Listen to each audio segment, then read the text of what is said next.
There is something a lot of people don't understand, especially those we call black people. Before you can ever be respected and treated nice, you must have a structure. You must have a structure that people will see and respect you with. This you as a human being. They will not. They are not a human being, so they cannot just respect you as a human being. So we black people must have a structure.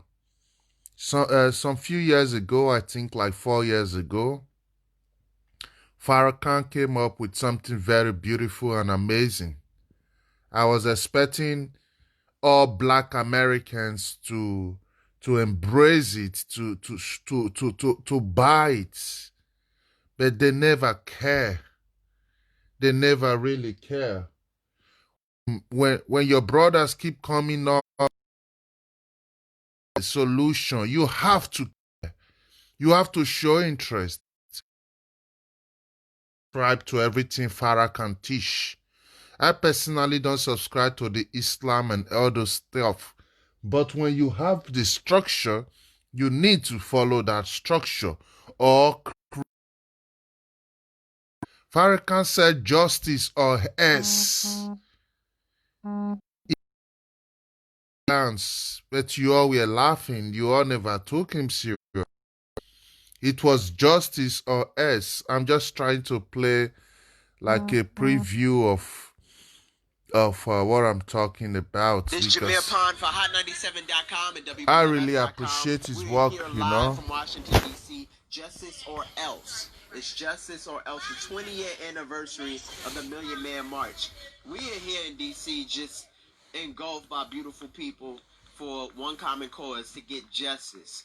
All right, so we're going to talk to some of these people out here, talk to some of the families that have been afflicted by gun violence and police brutality, and just come to a resolution. People have to come out. 10-15. Anelia, what happened? What was the case of Alfred, and what did the police say happened to him? Alfie was a physical therapist, and he went to work one day on November the 7th, 2013, and he vanished. The police, they looked for him for like 3 days, and then I had to hire a private investigator, and we put a search team together, and my father and another guy found my brother's body in an area that the police refused to allow us to search within the 3 days that they were searching with us. They said he died of a drug overdose, but his neck was cut, his tongue was cut off, his ear was severed off. He had 3 teeth missing. He had nails missing. They poured acid on the side of his head. They punctured his stomach, and then they said he died of a drug overdose. We got a drug autopsy done. Our family, the second autopsy that we paid for, the lady said that it was homicidal violence. 2 weeks later, the FBI got involved, and she retracted her story, which she did on live TV. So it's a conspiracy, and we believe that the police had a lot to do with covering this up, along with the Texas Rangers and the local FBI there in Texas. Now, why do you think stories like, because there's so many stories, but a story like this, why don't you think it got national coverage the way other stories have been perpetuated in the media? Well, I really believe the reason why, because that anytime, I would say the strategy that most of the corrupt cops use is drugs. So CNN ran a story over 3 times, Good Morning America, Inside Edition, and even a television station way in Europe brought out the drugs to discredit my brother when he was not a drug addict or anything like that. Then, of course, it kind of started dying out. I'm sorry. I'm with the New Black Panther Party. I'm the national chair, Sister Krista Muhammad. The media does not want to expose the level of racism that still exists. That's right. That's right. That's right. Let me pause it a little. Why I'm showing this is we all know the problem already since decades. We all know American institution, American government, the way it's being structured is chaotic. And we are not surprised because who are Americans? Who are the American Vespucci? Who are the Europeans who go to that place and kill all the native people? Who are these people? These are gangsters, criminals, thugs. These are the people who went there and killed the native people and start all over again.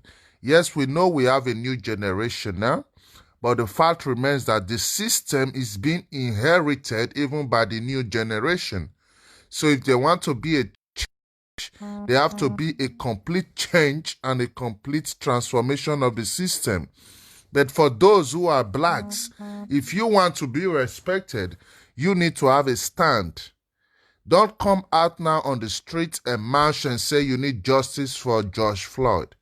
And after some days now, they will tell you those people, we are prosecute them now, they are going to jail. And then you go back home and move on with your life and wait until the next black man is dead again. It's the same cycle you have been repeating since more than 40 years. So the question is, who will be the last black man to die? Who will be the last black man to die before the death will stop? Why are you thinking about the answer? Just keep on watching. A little bit about his story. Otis was hung, and the authorities said that he committed suicide. And I said, Father, I don't like to show pictures of Otis left. And they said that Otis did that to himself. But my family and I know that he didn't do that to himself. And like I say, justice will be prevailed in the state of Mississippi, in Port Gibson, and Claiborne County. And I had to stop this family because it was so chilling. Because once I saw this name, and it's the exact same as mine, I kind of stopped and froze in my tracks. That this could be me. This could be any of us. And it's unfortunate that it happened to this young man. I'm with his mother, Monica, and his brothers and sisters. Talk about Jameer and what happened. June the 21st, just last year, 2014, I was out making meetings, and Jameer had went to the movies, and we met up. I always knew where he was at. For him to be a 16-year-old young man, he's a good kid, never gave me no problem. And we met up back home. He was out. He went to the movies with his friends, and he came home. We met up about 9:30 p.m. June the 21st night, and I came in, went back out because they had this nowhere Instagram meetup, and they just met up down a lot up the street from my house, which was in the 1700 block of Franklin Street. And around 10:30, somebody just started shooting, and my son got hit, and he didn't make it. So, And you spoke before we got on camera. You said he was an A student, really good kid. What activities and hobbies was he into? He liked the basketball, football, computers. He draw. Yes, he loved to draw, and he loved to push his friends to be a student. He was what you call that? What was that in school? Zenobia Honor Roll. He was college readiness. He did his interns at and through his death he got 2 scholarships through YMCA and Temple College. Temple University gave him a scholarship.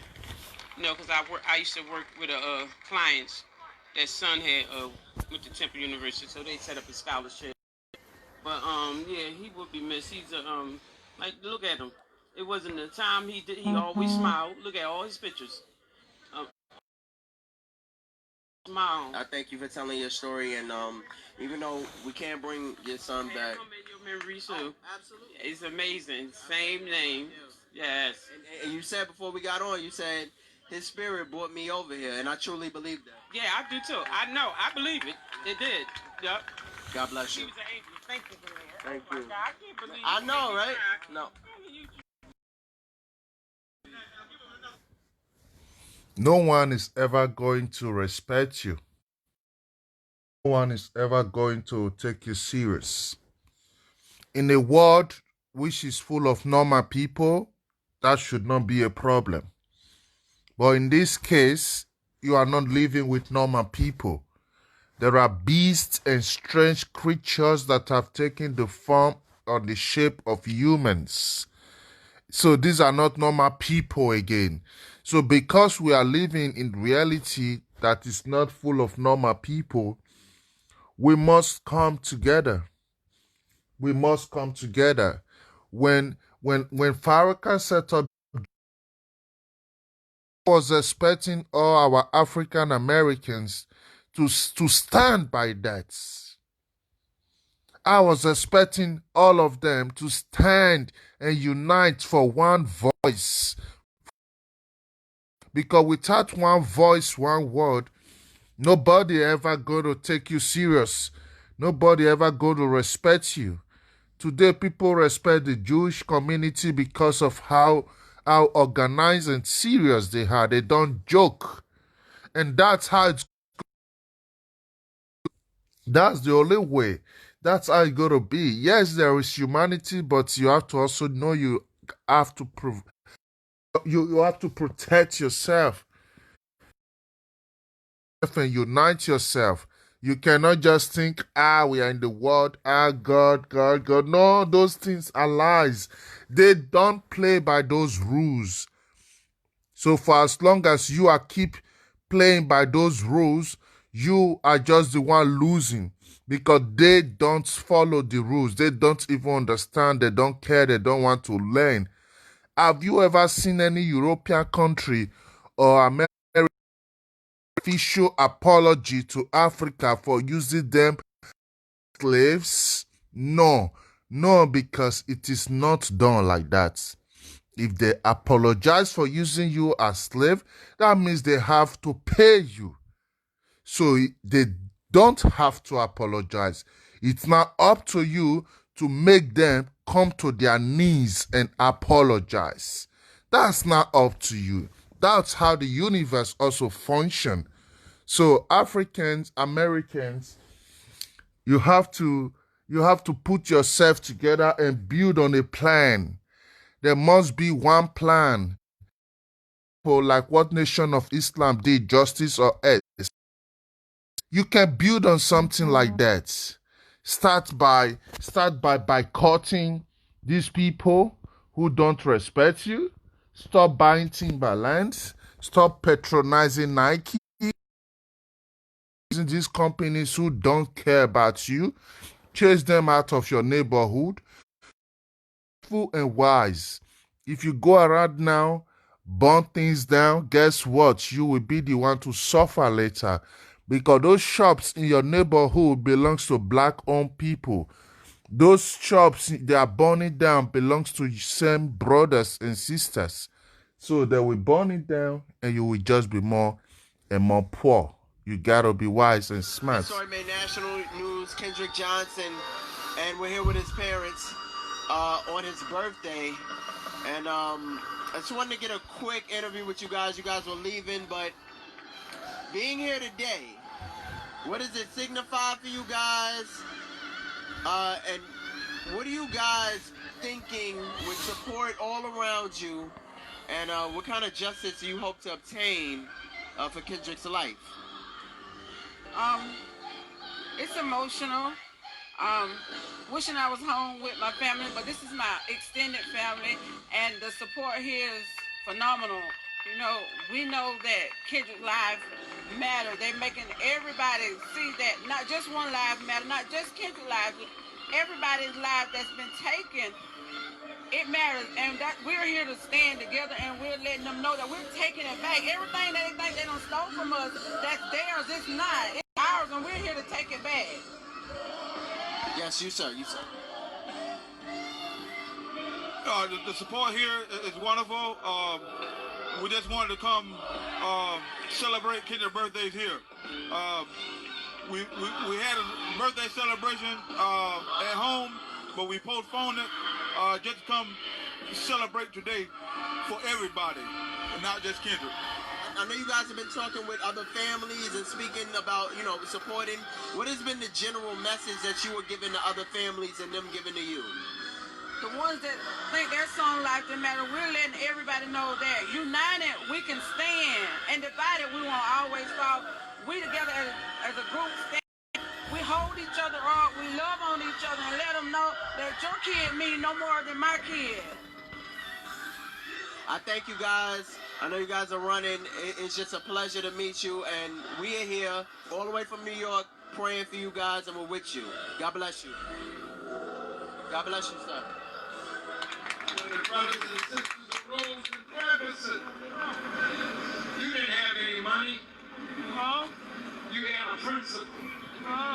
A principle that you were willing to suffer for, that you felt was bigger than yourself and your life, and the withstanding of pain. But all of a sudden, then it comes with money. If we give you this when you come out in the street.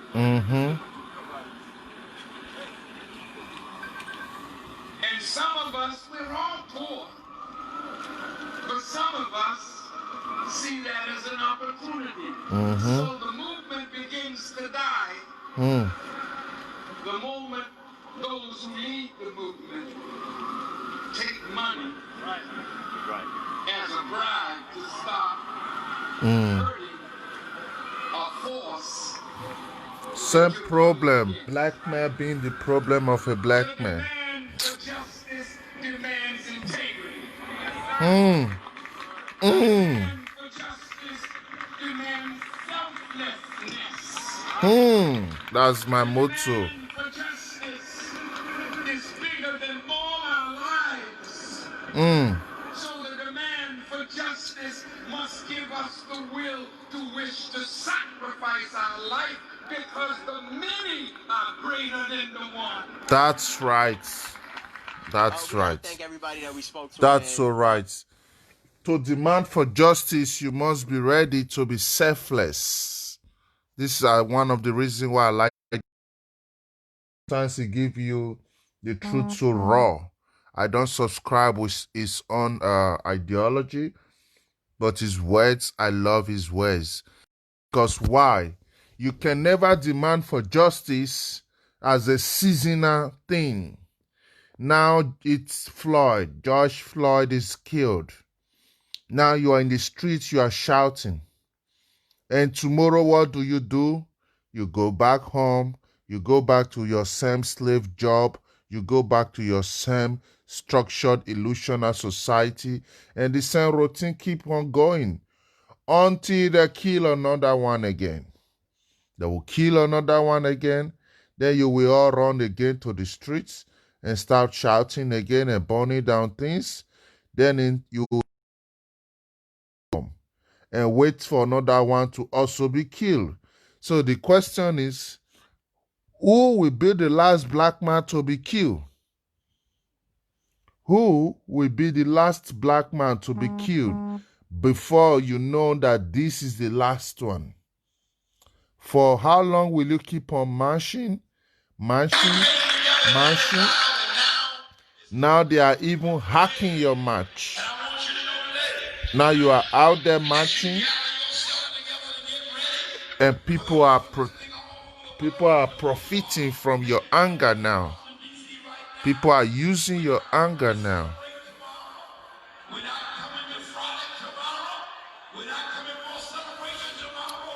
It has to be us.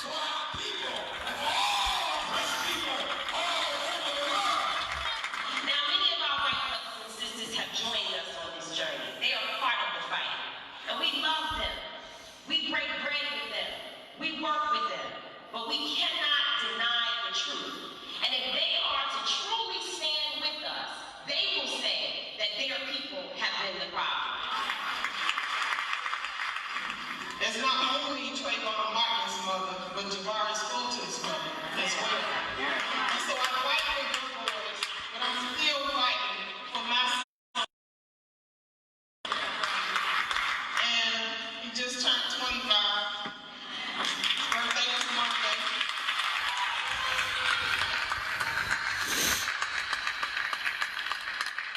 And when this first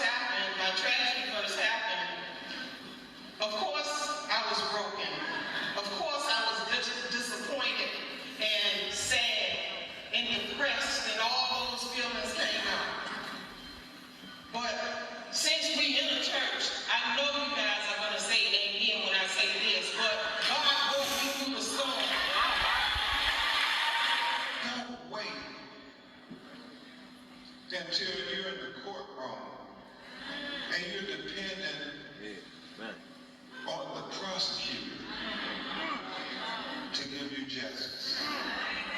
Nobody can save our community but our community. Nobody can save our children but us.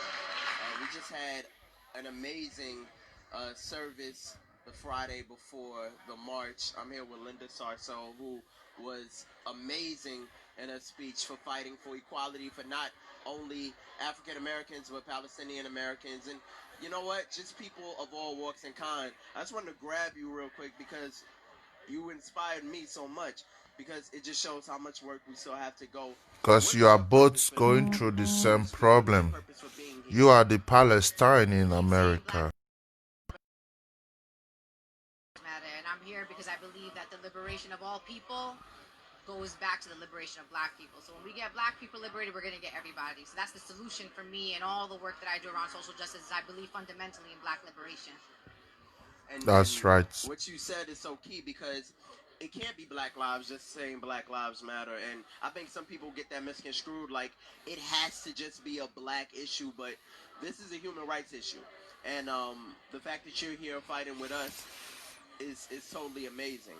What do you expect for people to do after the march? So a lot of people were talking about 10, 11, 15. What's the first step in that liberation?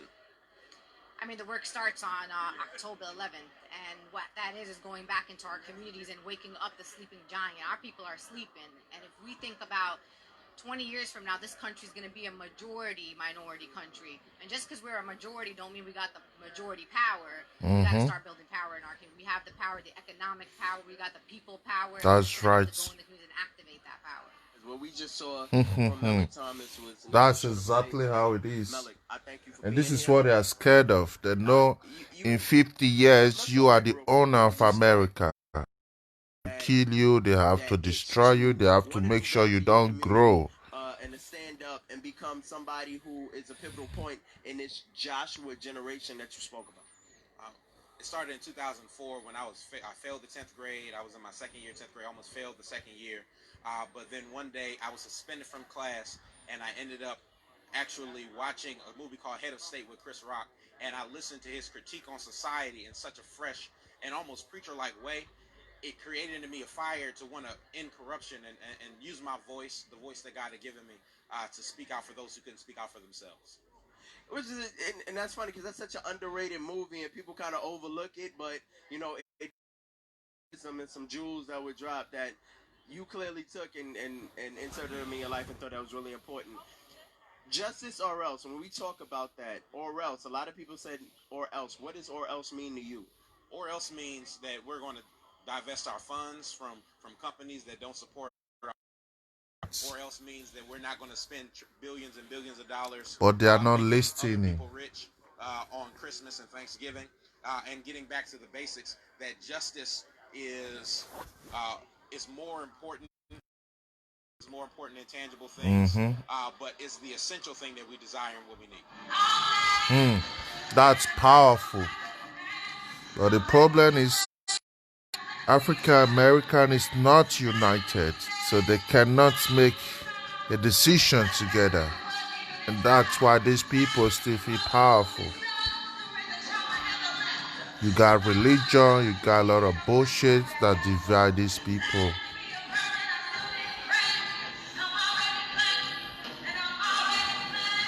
You can't expect no one else to love you more than you, so that means that or else is totally up to you. What you willing to sacrifice so your kid can have a life? Let's take Christmas from Santa Claus and give it back to Christ. I wanted to interview these two who brought kind of music and power to the service and really just had people up in arms and just thankful for your voice. Myson and V. Bozeman, I thank you guys for being here. Thanks for having me. He's a conscious rapper. At a historical event with They don't have millions like Dr. Dre because they are woke. Justice, and, I'm just happy to be able to contribute whatever I can. And also, I'm happy to be here too. Thanks for having me. I just think it's important for artists such as ourselves to use our platform and not let our platform choose us. It's time for artists to have perspective and have something to say. And often I feel like it's not enough of artists who have that platform to stand on, that they use their power. What makes you guys use your bravery and counter that platform to stand out and sing Because and they are rap about things selfless that and they people need don't to have hear? nothing to Well, lose. Unfortunately, I had a lot of bad experiences. I was formerly incarcerated for crimes that I didn't even commit, and and being in that situation, I know that there are a lot of youth that's misled, and they look up to us and they listen to that a lot of this stuff that these artists rap about is true, and they don't never tell you the realities of the facts. And I pledge to myself that although I am from those communities and I've experienced those same things, I'm not gonna glorify that and I'm not gonna mislead the youth. So I feel like I have an obligation to be able to tell the truth, to be able to give them substance, to be able to give them some hope, to be able to, everybody's selling dope, but who's selling hope?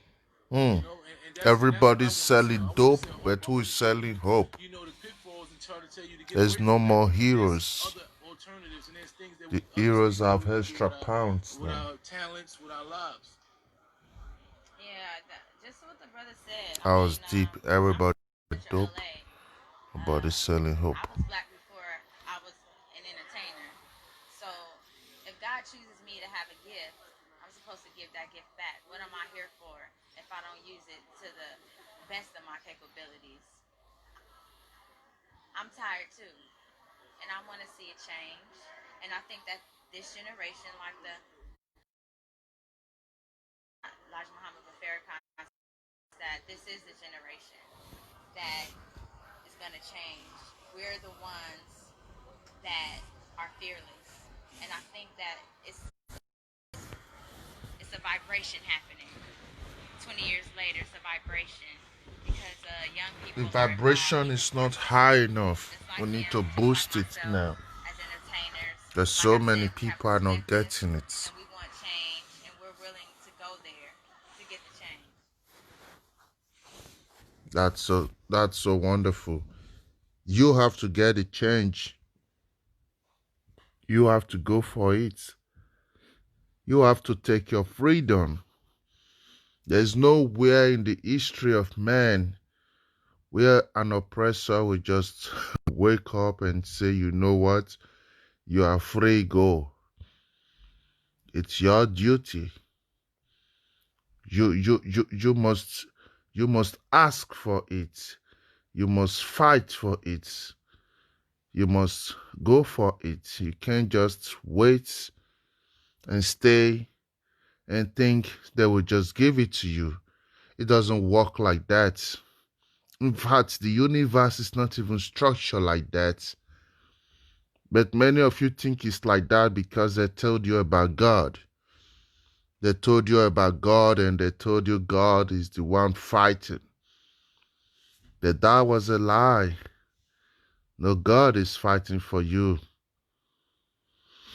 No, God is fighting for you. You got to fight for yourself. Just you alone can fight for yourself. If you keep waiting for someone to fight for you. I'm Raven Geary. Today on our program, one of the hottest properties making the talk show circuit, Shahrazad Ali. An established writer indeed, Miss Ali is These are best great known as people. the author of The Black Man's Guide to Understanding the Black Woman. A very controversial and, if I may say so, very critical view of life. Black Man's Guide to Understand the Black Book.